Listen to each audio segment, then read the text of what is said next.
So, what have you been up to? I've been running. I've been biking. The only things we've been able to do. Yeah, it's basically it. I also went to Minnesota, Nice. where I got to swim in a pool.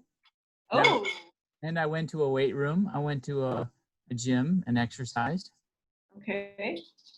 I did. They're not living the life up there then.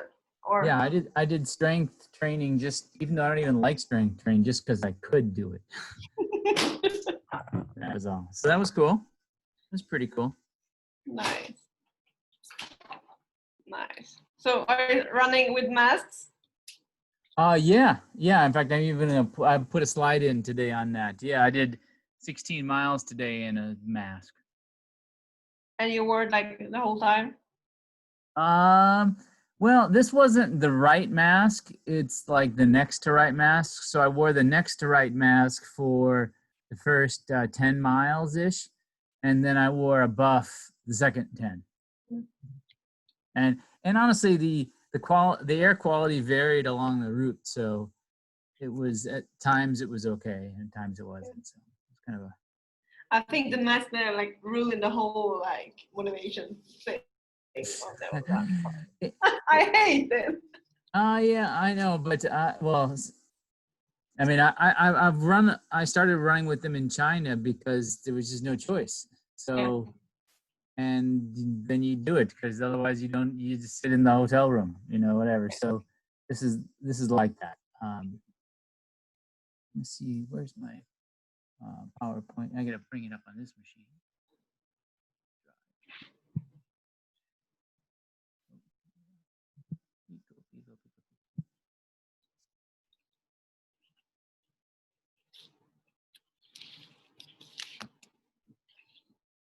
We have a waiting room and still waiting. You're dealing on it early. Oh. It's okay. I'm trying to get Martin to the computer, but he's working, so Yeah. he will make it. This is coincidentally about the time I ran out of energy to do all my work. I mean, it's not like I don't have work to do, because I do, but. Yeah. I think Martin says more or less the same thing.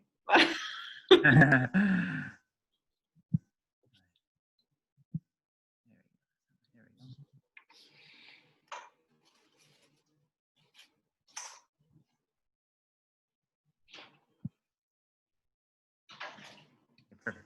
Okay, I'm all queued up and ready to go. As we get some more folks.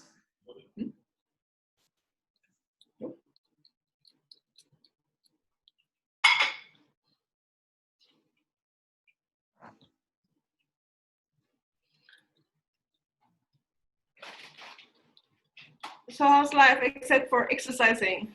I guess you're working from home?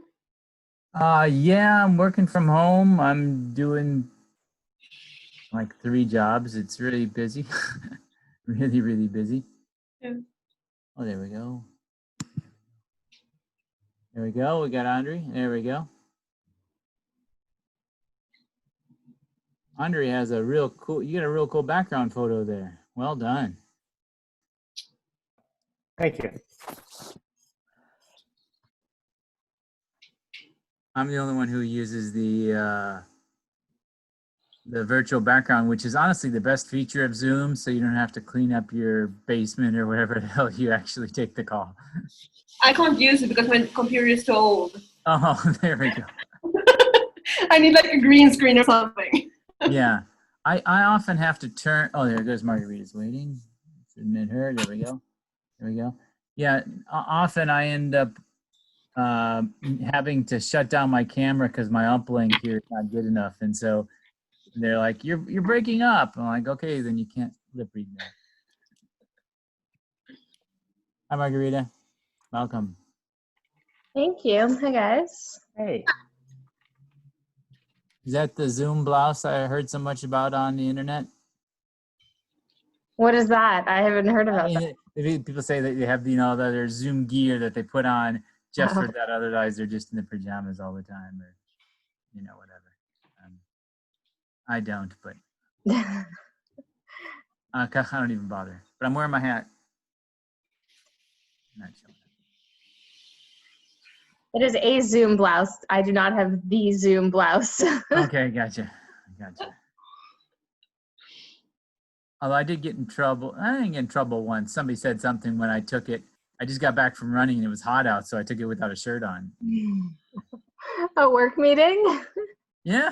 I mean, it was just with my boss. I mean, like, what the hell? It's not like I didn't have pants on. I had pants. I feel like pants matter less in the world of Zoom. It would be better to not wear pants.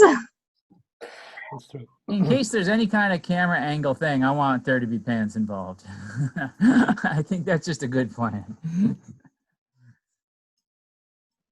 Okay, let's give it just a few more, and then we can go ahead and get going.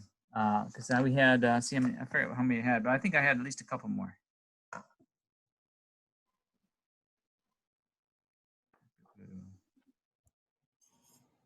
Okay, let's see. Calendar.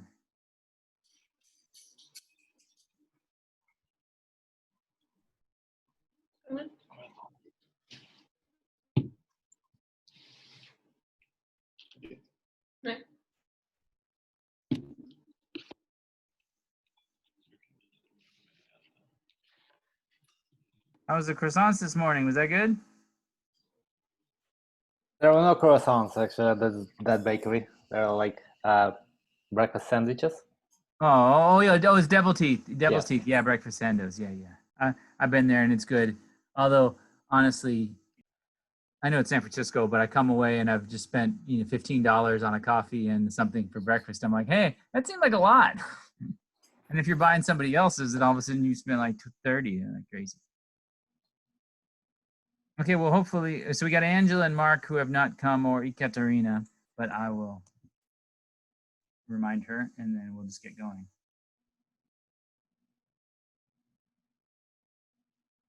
There we go.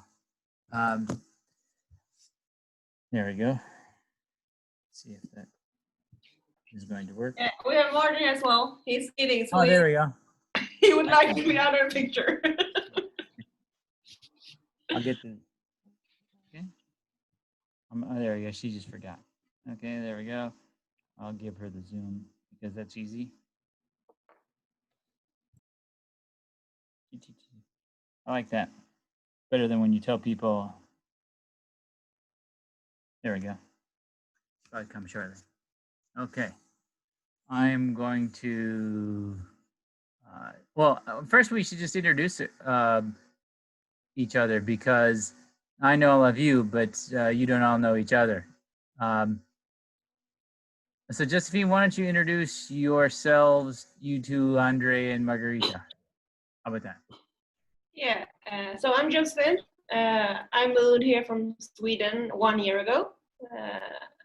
And I did a lot of triathlon in Sweden. And I joined Colgate Triathlon Club. Yeah, more or less the day I moved here. So been a member for almost 1 year. Joined James for a couple of runs in the park. And yeah, that's me. Yeah, and I am the husband. There we go. Yeah, I moved here 1.5 year before you. I work at UCSF. I try to do triathlons as much as I can, but it's hard to find the time. And you joined 6 months ago. Yeah. Yeah, Josephine joined right away, and Martin joined later. Yeah. Andre? Yeah, I can go next. Hey, my name is Andrei, and I'm from Russia. I moved here 5 years ago, and never did triathlons, and just started recently. Basically, only did one so far, and joined club a couple of months ago in March. How many months ago it was? Never mind. But yeah, and quite excited to meet all those wonderful people. Nice. How about you, Margarita? I've been in San Francisco for quite a while, probably 7 years now, but haven't done any triathlons. Still haven't done any triathlons. Joined the club earlier this year, actually with the goal of learning how to swim. It's been like a a life skill I feel like I've been missing. And I thought signing up for a triathlon would motivate my learning how to swim, which actually has worked pretty well. But also it's good to meet everyone and get in on the running and biking too, which I'm more competent at than I am at swimming, but not all that much more. Gotcha. And where are you originally from?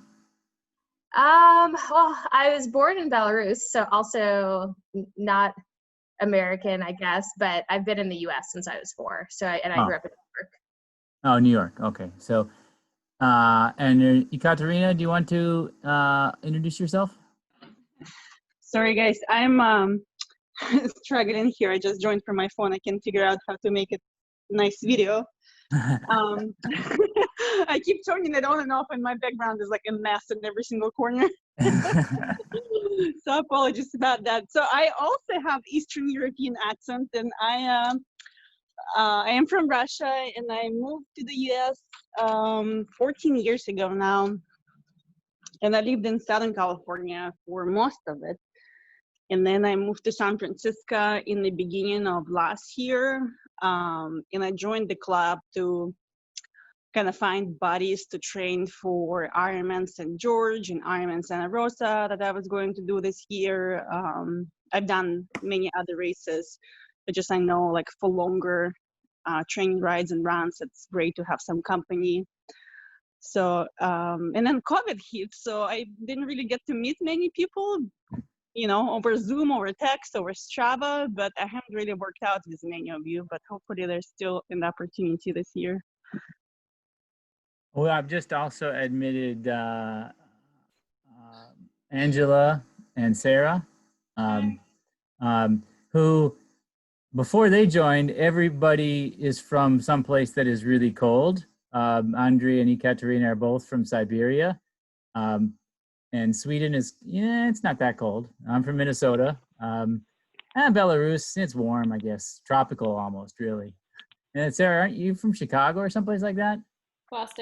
Boston. Oh, see, hardly, that's really warm, really, compared to Minnesota or Siberia. So, but Sarah, why don't you introduce yourself to everyone?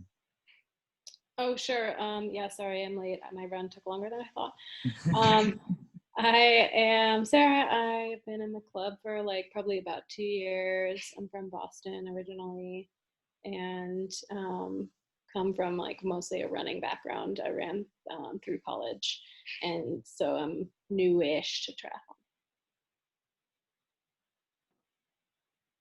Angela, do you want to introduce yourself to people? Sure. Hi, I'm Angela. Live in the city. I've been doing triathlons probably for like 8 years now. Probably running for about like the last 15 years or so. But yeah, just love it. So. Oh, nice. Nice.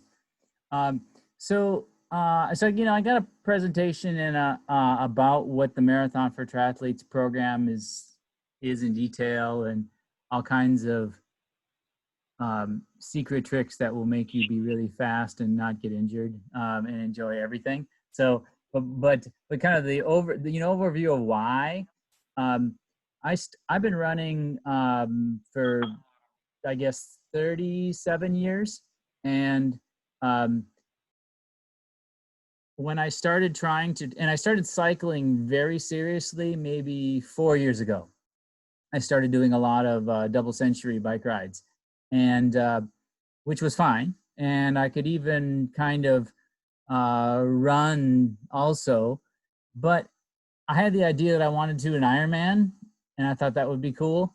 But then every time I tried to train for a marathon while I was doing these long bike rides, I would break myself and get injured. I did eventually figure out how to do it. And I have, in fact, even maybe 30 years ago, I used a similar process that I'm going to describe today to train for a Boston Marathon, because I didn't want to get injured, and it's also snowy as hell, and I don't know, whatever. I wanted to train for the Boston Marathon, not get injured, and I wanted to use the bike to do it. And it pretty much worked. And it was one of those classic kind of low volume training things that are all online, which honestly you should avoid because they're terrible. And the reason they're terrible is because they say, oh, you know, you can train for a marathon, but you only have to train this much per week. You don't have to run very far. And a lot of those programs will get you to complete a marathon, but then it's kind of miserable because you know, it sounds like many of you have done marathons, and if you know, 80% of a marathon is between 20 and 26 miles. And then another 100% is between 26 and 26.2. And that's just facts. Why is that a surprise if you've only ever run 20 miles a month before, which is kind of the standard thing? Why would you be surprised that 26 is painful? And so many people either don't really enjoy it or injure themselves or are one and kind of done. And it sounds like many of you have done lots of them. So you figured out some way to do it. But what I wanted to talk about today is kind of how to incorporate it with the bike, and how to make that more beneficial than either alone. Because if you just go, whether you've trained for a marathon yourself and you just do the same thing you've done before, or you download one of the many schedules by some, using some philosophy, whether it's just conventional long runs on Sunday, or whether it's split long runs, Saturday, Sunday, or, whatever it is, speed work, slow work, whatever. There's all these plans, but they never have a bike on them. And so you're like, oh, gee, do I skip the bike, or the day I bike, do I skip the run? How does that all work? And literally injured myself 3 times doing it. So I want to show you what I think can work for lots of people who are triathletes. And furthermore, I'm going to walk you through a schedule that it's my intention to have anybody who wants to join me, and we'll go do the training. And I will train you all the way through. Not that you necessarily need me to train you, but I've done it lots of times. As you'll see from my braggy slide, can you see me now? No, I have to go to the slides. I'm not that good. Here we're sharing my screen. There we go. Got it. Okay. I'm gonna stop my video because otherwise it probably will drop out anyway. So I've run like 25 plus marathons so far this year. And I did a marathon PR at 49 or 50 years old. I don't remember exactly. But the point is, this training kind of works with the bike. I did that while I did 7,500 miles on the bike last year, which is more than some, less than people who I think really have a problem. And I did lots of full distance triathlons while doing, just fine in marathons, and even won some ultras, which I don't know if I should have waited till I was 50 to run them. If I keep winning them, then perhaps I should have started earlier. Anyway, but I don't think I'm particularly athletic. I think I've just kind of discovered a trick, and it's not really complicated. So I'll take you through it, and then you can do it too. Okay, there we go. So here's just a comment on smoke, because everybody might be thinking, oh, geez, I'm not going to be able to run now. I've run a lot in China for work. Well, I was in China for work, and I ran. And the thing that I used was pretty much typically these kind of, either these simple kind of N95 masks with the valve, or something a little bit more respiratory. This is a P100 that there happen to still be on Amazon. This one is nice because it's got a little valve that you can pop up and pour water in so you can drink without taking the whole thing off your head. The important things of the solution is you need something that doesn't get moist, because what happens is you'll sweat, it'll bridge. If none of you have done this already, you may have already from COVID, and then all of a sudden you're trying to breathe through a balloon and it just doesn't work at all, and you just can't breathe and you have to take it off. So any kind of standard N95 mask or whatever, it just won't be working. Your surgical mask is not going to help you here. So the way you can make it compliant is just take your normal buff and just pop it over the valve when you're passing people. That's the same as when you're running without a mask and you pull the buff up. So if you want to be compliant, if you're a scofflaw, then, you know, hey, just knock yourself out. But boys, this kind of thing will let the moisture come out of the valve, and so then the filters won't get clogged, and so you can actually run. I mean, today I ran like, I don't know, 15, 16 using it, and I'm going to continue to train with it. I've done it in China at days when it was, you know, it was 150 here today. I've done it in China when it was 300. And basically it looked like it was raining and I didn't want to go outside because it was raining. You know, so it is possible to do. Would it be better not to? Certainly. But, you know, I need my fix. So that's just it. Okay. So I talked about a little bit about what's different about this kind of plan, which I will show you. You know, biking is a real integral part of it. Hill climbing is used to kind of build strength, leg strength for a real, you know, powerful push off. And let's make sure nobody's trying to get back. Okay. The traditional, I like to have really long runs. Anybody who's followed my Strava knows I like to run a really long way, even for a marathon. And you don't have to do that. But what this approach does is use long rides on Saturday, and then your long runs are on Sunday. And the longer rides is your highest, you know, number of hours. And what that does is really build your endurance, because you're getting your heart rate up, you know, for 5-6 hours or whatever. I mean, it all scales. I think the longest one I have in here is kind of 4-ish, 4 or 5. But that really helps build your endurance. And then when you're running the next day, there's no bricks in this workout, then you're not fresh, and that basically amplifies the effect of the run. So this is the same style I use to train for Ironman, because, you know, literally I never have done or very rarely do a marathon that is fresh with that I didn't run long the day before. And so obviously, because in the race, that's not what you get to do. You've already done 112 miles on the bike and you swum before you run. And so you better be used to that. And so that same technique is used here and works pretty well. So what that's going to do is help you take your long run, and the longest run in the plan is 24 miles. It's going to make it even more productive so that you can actually race the 26 instead of just trying to complete it based upon your training.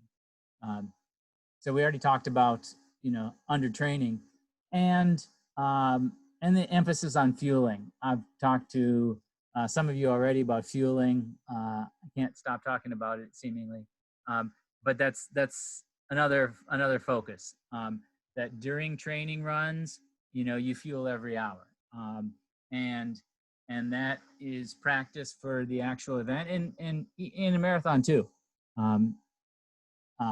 No fasted running here. Okay, so kind of additional foundational principles. What you want to do is really be doing most of your work at kind of zone 2 or zone 3.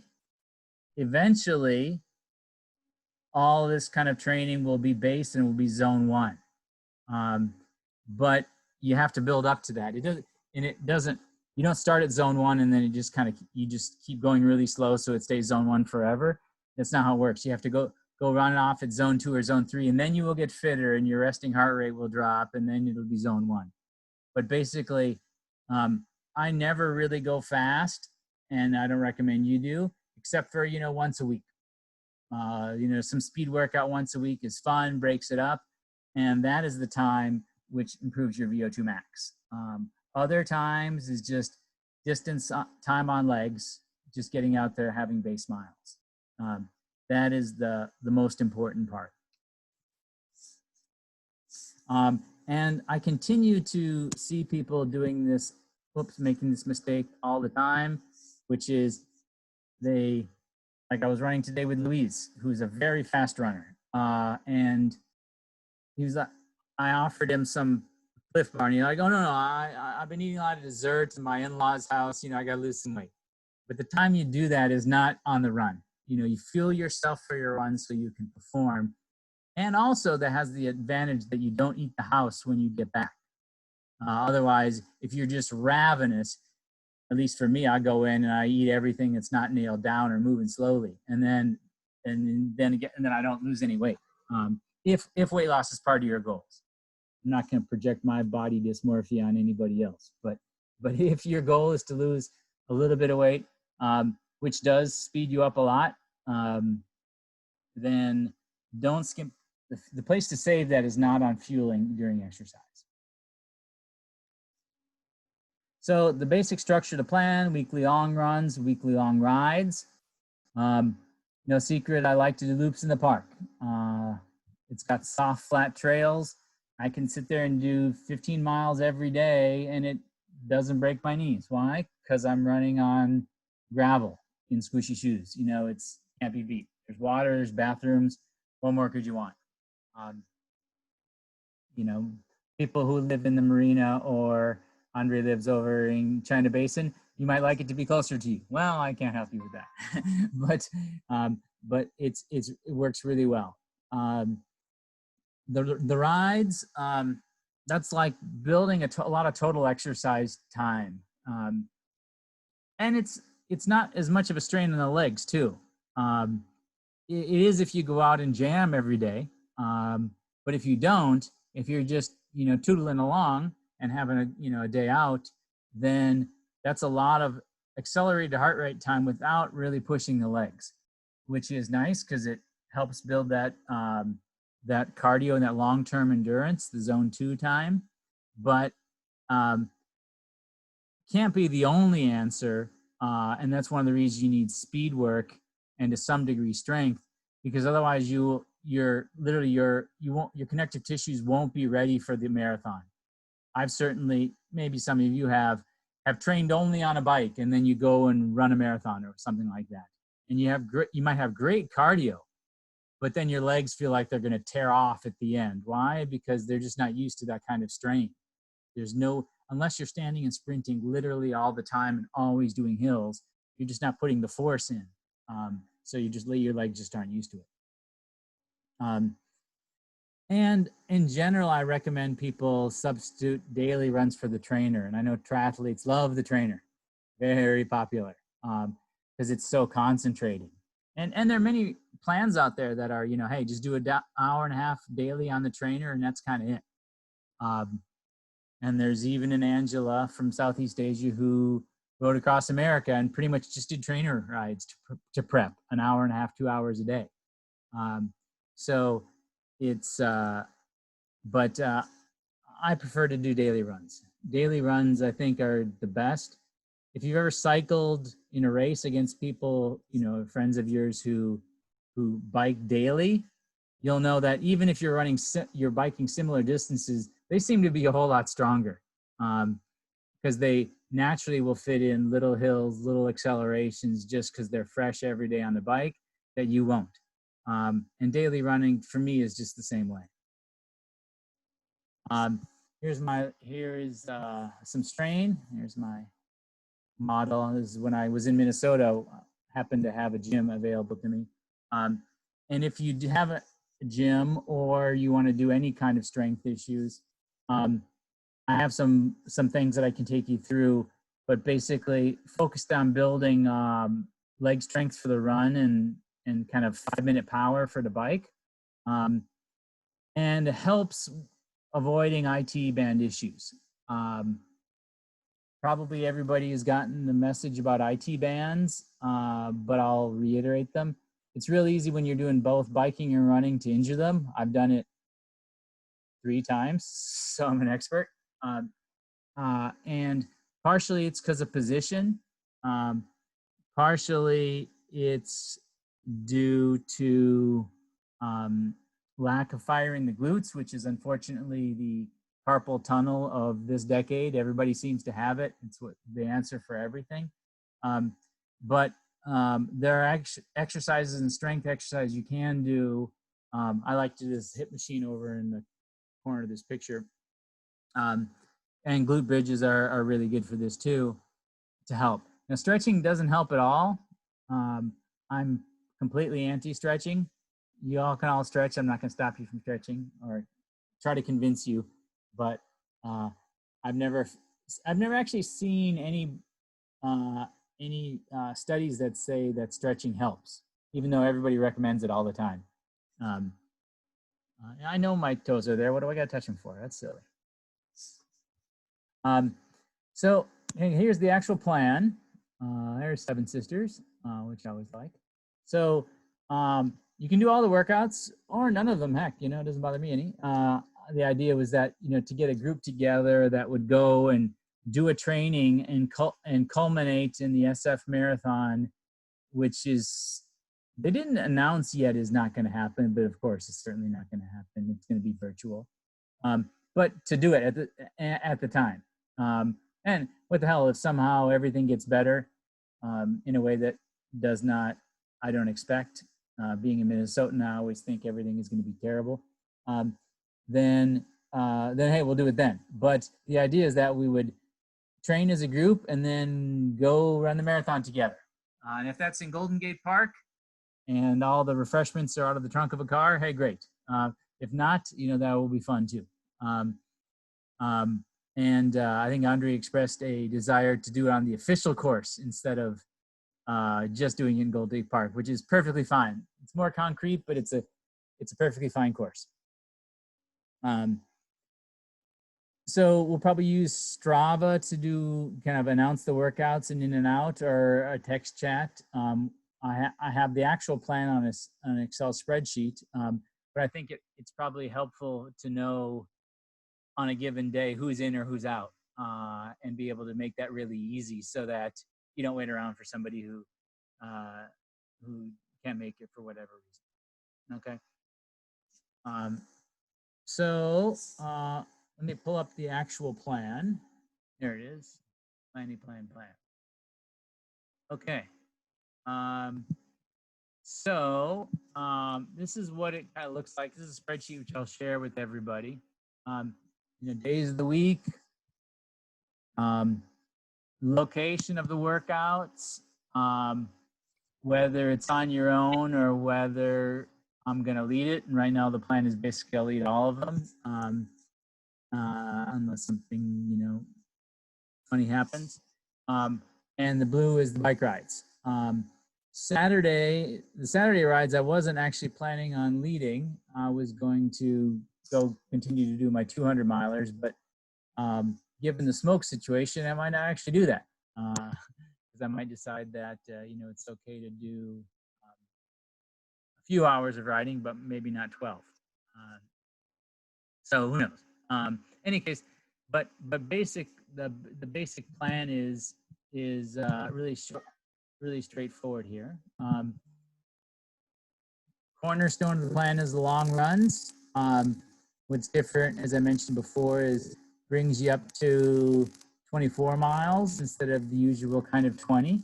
For the very long ones, take a rest day after that. There are very few rest days built in the plan. You should always rest if you need to.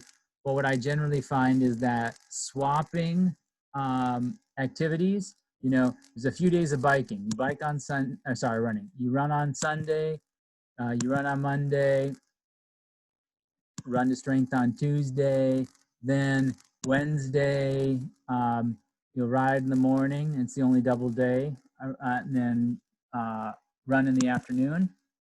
Then on Friday is short morning ride, and then Friday a run, and then Saturday another ride. So basically, 3 rides a week, and then a bunch of runs, kind of 1, 2, 3, 4, 5-ish runs. Because hey, it's a marathon plan after all. So you get to ride kind of 2 normally, San Francisco classics, Lake Merced or Twin Peaks, Hawk Hill, Rodeo Beach. This is the Twin Peaks, Lake Merced kind of loop. And then on Saturday, some of the standards: Paradise Loop, which is 50, Nicasio, which is 70, Point Reyes is 85, and that's kind of the max. And that should take, most people, the full Point Reyes ride is like 85 miles. That's like, 6 to 7 hours, elapsed. You get up early and then you still have a day at the end of it. Or if you don't, then it takes up most of the day. But that's kind of the fullest extent of it. The idea being that the run totals max out at 40 miles per week, and the bike total maxes out at 150. And that's not every week, that's kind of the peak, and you're building up. And in general, the way I like to do these builds is a little bit linear, but with some undulations where you, and especially you'll build up you'll build up the run a little bit separately from the bike. And then, back off one when you really peak the other. So that's kind of like, for example, you'll see that here. You see the Point Reyes. There's a Point Reyes ride, and the next week is Nicasio. Why? Because then the run's jumping. And then before the biggest run, it's a shorter ride. So you'll go from 85 to 70 to 50. Well, because whenever you try to ramp both biking and running, bad things happen. Because you're not getting a chance to rest. So you just won't really advance. You'll be too tired, and injury can result. So anyways, that's kind of the basics there.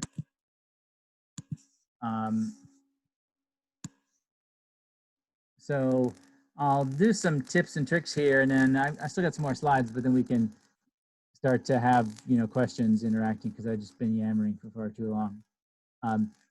So don't be afraid of 26. It's not magic. There was a long time I used to do my long run and I would stop at 24. Like somehow something was bad gonna happen if I just went all the way to 26. There's only 2 more miles.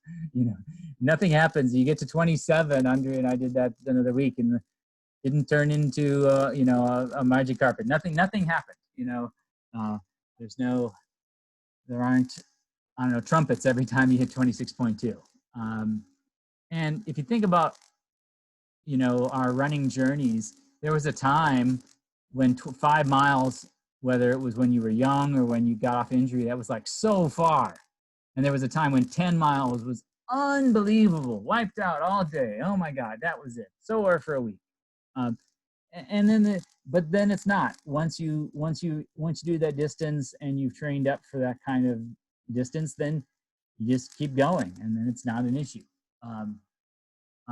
And I like to generally just keep the mileage ramping over time. I don't tend to, even for races, because I do so many races in a normal year, I don't tend to have a big off season where I, drink beer, get fat, and then try it again, and then try to take that off and then start again, from scratch. I mostly just try to keep things ramped up, and sometimes there'll be an injury and then I'll have to take time off, but other than that, I generally just try to keep it rolling, so that way it's less of an impact. And for pretty much all the runs, I recommend just going whatever pace your body feels like going. You should, except for the speed workout, there's no reason to run fast every day. In fact, the best thing that ever happened for my running was when I started running with slower colleagues from work. And all of a sudden, instead of trying to run every day at 7 or 7:30 pace, I would run at 9 or 9:30 or 10 because that's what they were running. And if I wanted somebody to run with, that's what I had to do. And then all of a sudden, I discovered I could do a whole bunch more miles. And then when I actually ran fast, I wasn't fatigued, and it went well. So I just think and you'll see many people who recommend this. There's not the only one to say this, that you need to run slow to run fast, but it's always worth restating. It's really worked for me, and hopefully it'll work for you as well. So other topics. Massage. I usually get massage like once a week. Self-massage works too. You got a knee issue, you got IT bands, and you don't need fancy stuff. Just digging your knuckles in will help. It really can, just a little bit. And I'm anti-stretching, as I said, but I do like to run slowly at first. Just getting into speed, especially the older I get, is terrible. I like to just warm it up. First mile is 10, 11 minutes per mile. Who cares? That's not the point. The point is to get ready and just do what your body wants to. Just don't force the pace. And I do tend to cool down. I do kind of strides after every run, and that works for me very well. And you can try it. So, a couple of comments on nutrition. I say this all the time, and Josephine certainly heard. Martin have heard me talk about this before, but fuel your workouts. Eat. If you can't take a lot of calories in at once because your stomach is sensitive, which some people are, then hey, break it down into little bites. Lucy Charles says this. She says she eats drinks every 15 minutes. I try to just do it every hour because that's easier to keep track of. And the rest of these are all kind of if you want to manipulate your weight, which you might want to. I certainly did to go faster, and it did work. But it's all basic stuff. Pretty much all some variant to put down the fork. Except for don't be afraid of fat. I eat at least a pound of butter a week, probably because I'm from Minnesota, but I find if I eat a bunch of fake food or terrible food, then I'm not satisfied and I want to eat more anyway. So that's the only thing that's perhaps surprising. One easy trick is literally small bowls, cups, and plates. If you just were conditioned to clean the plate, then make a small plate, and then you'll just have less stuff. And I'm a big one on no alcohol, which is all new. I mean, I only started doing this 9 months ago, but it makes it a whole lot easier to get up and train. On bike food, I eat a lot on the bike, as I mentioned, and I got tired of Cliff Bars and stuff like that, so I started just baking things and having rice cakes and fruits and PB&Js, having real coffee stops, real lunch stops. And I'm a big fan of Gatorade or something like it in your bottle, especially for multiple hours. Once you get above 2 or 3 hours and it's sweaty, you're going to want some salt. Just sugar alone is just not going to get the job done. Okay, so in the plan I had track workouts. Pretty much the Mario track workouts are really nice, and that's the one I'd want to do. If anybody wants to do like really hard workouts, I have a few here listed that I will do with you, but they're hard or ridiculous, or I don't know who's gonna pick the one that I labeled death, but somebody probably. But we can do those too. Hey, see, I drank beer. Look how fat I was. Big chubby cheeks. Look at that. So, and now I look a lot skinnier because I gave up on my beer. So. Okay, so that's me yammering for a long time. The format of this talk was to overview the plan, answer questions, to try to convince you all that it would be a fun thing to do. And the reason I'm doing it is because it would be fun. Give us something to do, since who knows when there's going to be a triathlon, but training for a marathon is a thing that we can do and go. You can do virtual and get a virtual medal from probably anywhere in the world that you want, or certainly San Francisco. And might be a fun thing to train with some other people. So when I open it up for questions, and we can see what people have to say.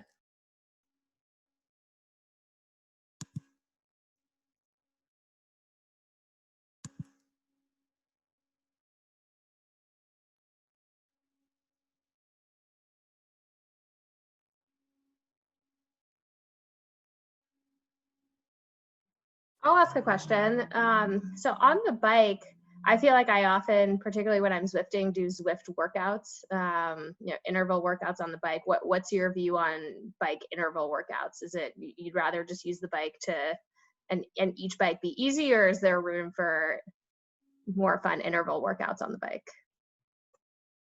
I mean, I'm not really anti-fun, but I have never done them. I've never done interval workouts on a bike. The only thing I ever did was I did the FTP test once. So I guess it's a little bit different from what I use the bike for. Generally, I do interval workouts, and here's how I do them the old-fashioned way, the way that triathletes don't, which is I go up hills. That's how you put out a bunch of power for 9 minutes, because you get to the top of the hill, and that's where the hill is, and that's it.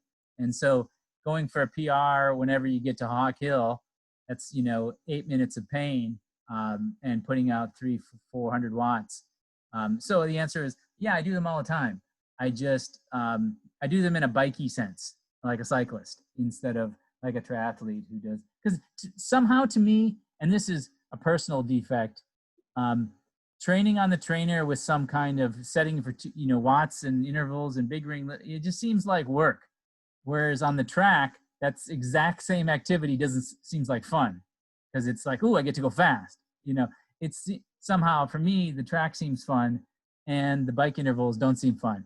But I could easily be convinced that that is not the case. And you notice I had no trainer workout in here at all, and I even specifically said that the trainer is terrible.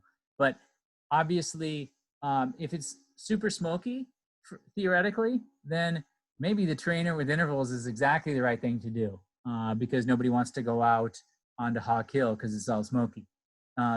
So I could be convinced that that is the right answer for a lot of the bike rides, a lot of the twice a week bike rides, which are basically hill climbs, and that's probably a pretty good substitute in this case, where if you feel it might be too smoky to go out. So it's a good suggestion, actually.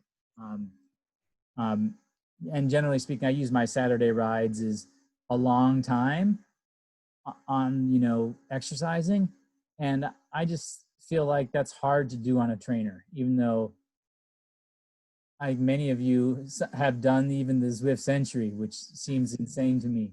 But of course, I probably do things that seem insane to you. And so how could you possibly run around Golden Gate Park for 6 hours? Well, it's easy. You just do, you just keep doing loops, and then your 6th loop, and then you're done, and you meet different people and whatever. So I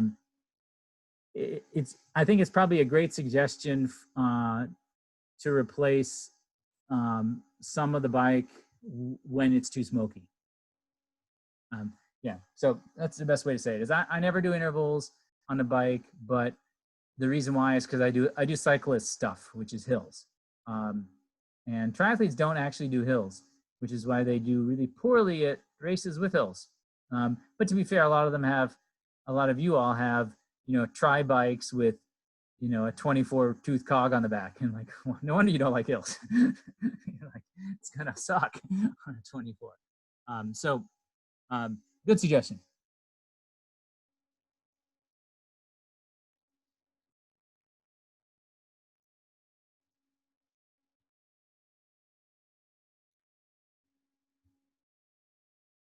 Well, let me pose a question, and we'll get people talking. So, if you wanted to train for a marathon, theoretically, what would your goal be? you have a time goal that you finished it before. You've got, why? What would you want to achieve in your marathon? What would be a good outcome of that? I think that's a good question. We should just round table that, because it'd be interesting to see what people have to say.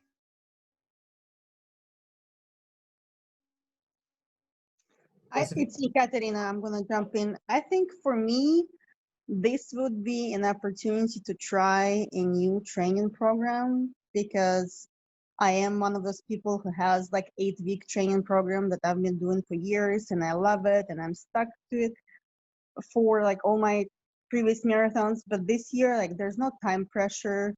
I don't have a goal. I know I won't run my PB without the crowd, without, like the actual race feel.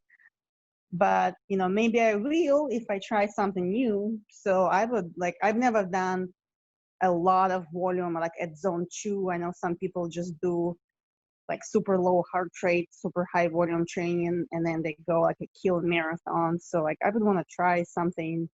I always used bikes too in my marathon training because I'm a triathlete. So this year, like, I would just want to try something new without taking a risk of, not having a successful race. There you go. That's a good one.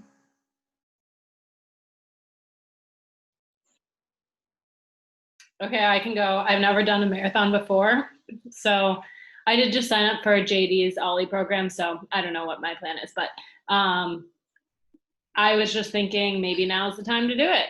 What else are we doing? Yeah. That's a good thing. And honestly, you could do JD's Ollie program and, just find time to do one run a week.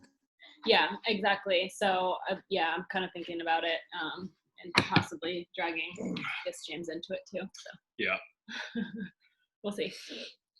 But yeah, neither of us have done a marathon before, so just getting the first one done would be the goal. Yeah, exactly. You both done halves before, I believe, right? Yeah. Yep.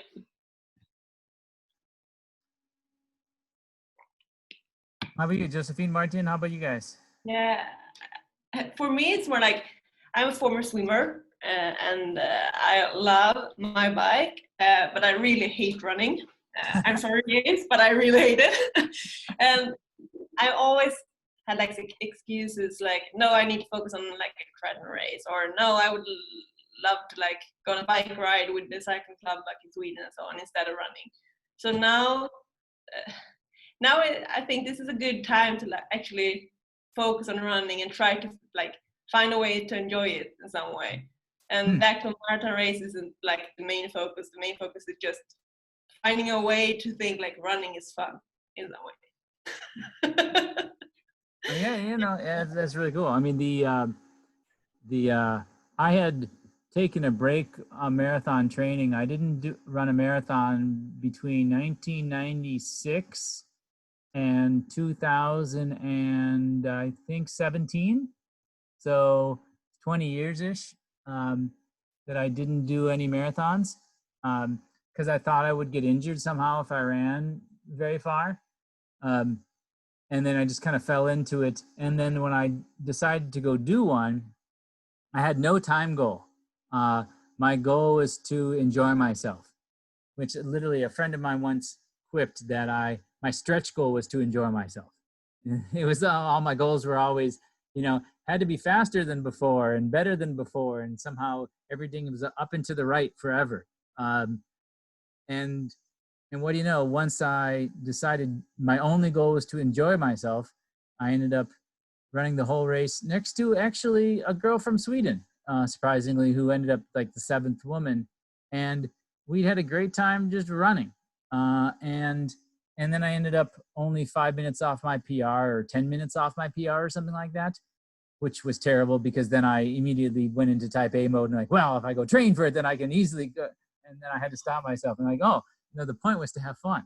That was the point. It wasn't to, and I ended up enjoying the fact that I got a good time, but that was the side effect. That wasn't the goal.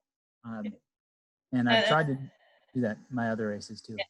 And I feel a bit like that because I did a 30K race in Sweden a couple of years ago, and I didn't enjoy it at all. And then just before I moved here, the summer before I moved here, I did an ultra marathon or backyard ultra race. And I just did it because it was fun, and then just like running around the same lap over and over and over again, but like really slow. And that was actually quite fun. So I'm thinking like I would try to find that feeling this year, like the feeling that I can like run far and enjoy it, and then just like, yeah, just thinking that it's like a nice thing. It's like people say that it's like meditation. I haven't really experienced that, but I would love to feel that someday. Nice. Angela, do you wanna speak up and say anything?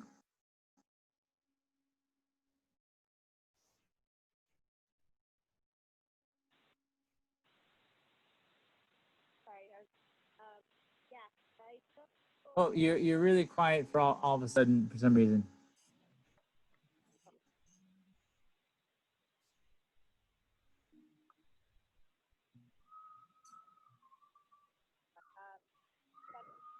No, yeah, you're super quiet. I don't know why. Maybe you're off mic or switched to the wrong microphone or something.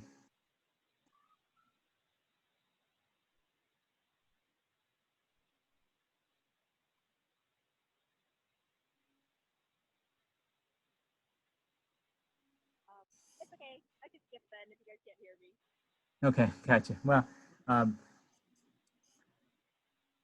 well, you can chat it at us. There's a chat.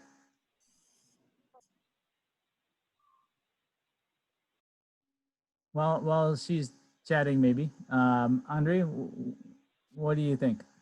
Yeah, so I realized that the more I run, the more I enjoy actually running. And I ran San Francisco Marathon last year, and that's the only marathon race that I ran so far. And I hit the wall, and it was terrible, and I know what I did wrong.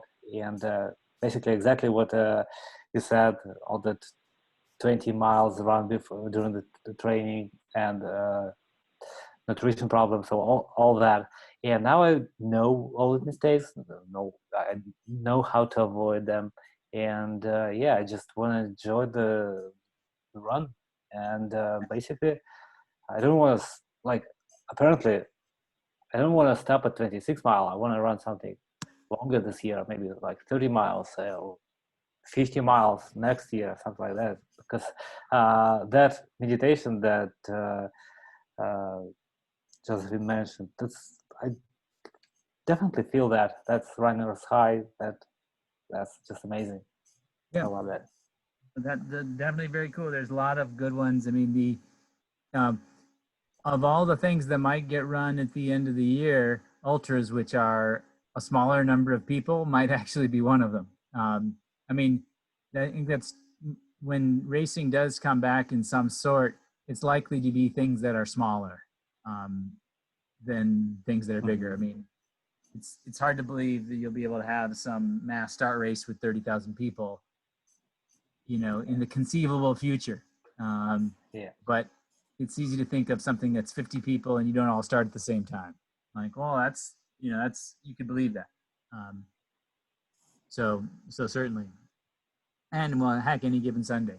So that's cool. It's very, very cool.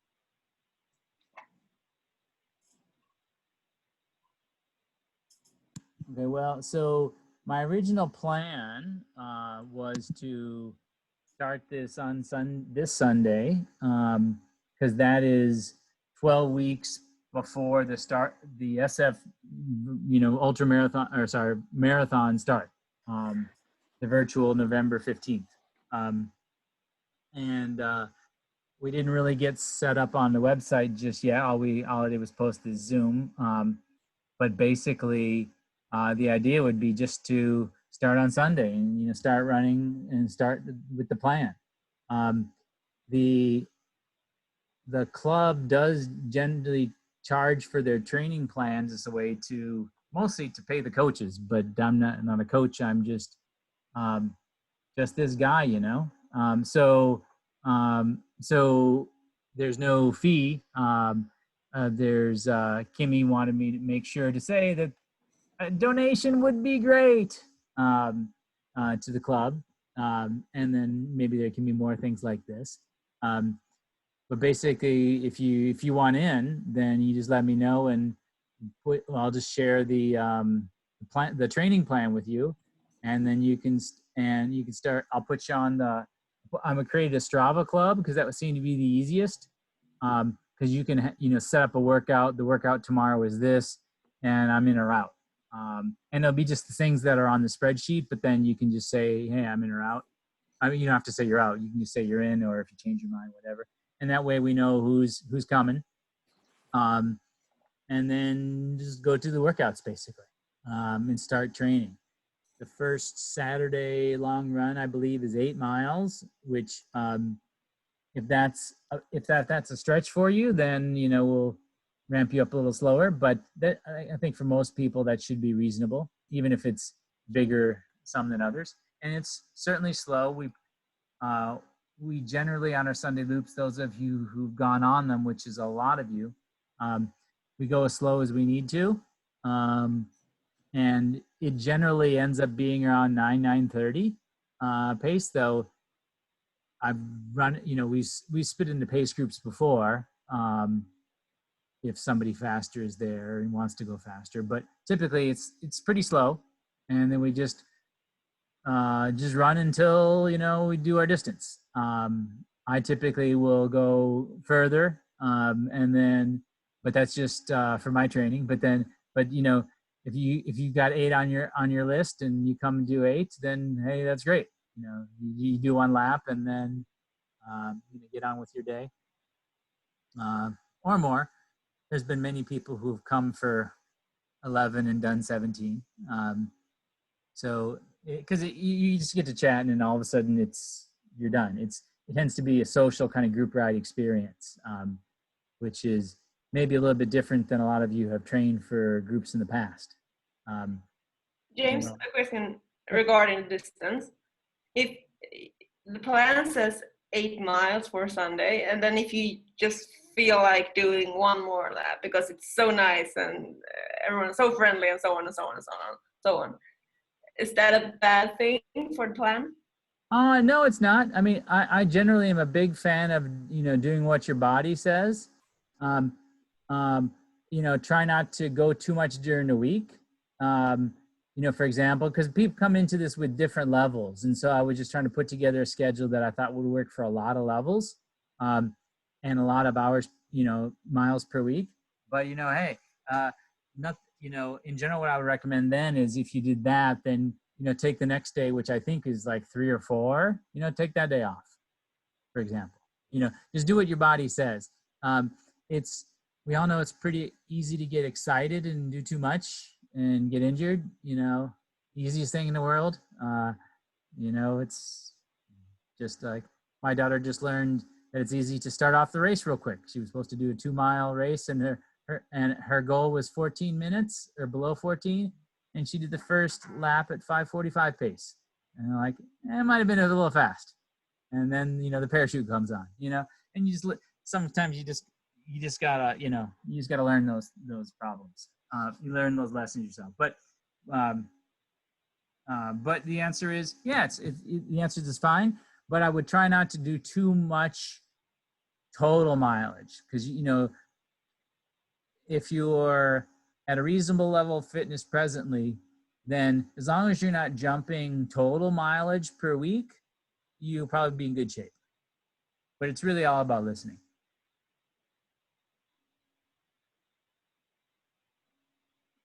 Even though this schedule is all set up to do plus 2 miles per week, and that's a very reasonable ramp for anybody, I never do that. I mean, I go from 14 to 20 to 35 is what I did the last 3 weeks or something like that. So I never do something so moderate.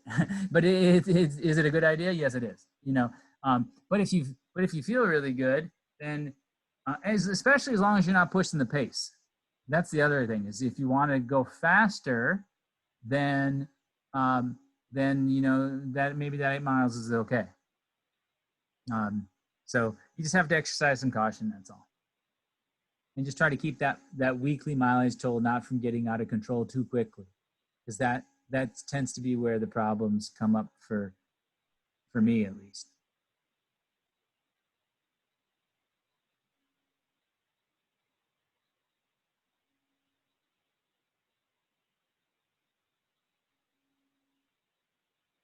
Okay, well, we can, this is the end of our scheduled time. So we can close it off here. And, you know, anybody who wants to can join up for, you know, the Sunday run. And we'll be watching, of course, how the fires go. Because we didn't have enough problems this year. The pandemic, now we got the fires. The murder hornets are next. It's going to be terrible. But I'm definitely going to get out there for sure. So just let me know if you know, you can sign up for that. And then let me know if you're, you know, kind of wanting another program. And then we'll figure out where the donation link is so we can send it around for people. You know, love to have you guys join the program and train together. Should be fun. It's gonna be awesome. Thank you so much. Thanks, James. Thank you. Excellent. Thank Okay, you. well, take care. Bye-bye. Thanks. Bye. Bye.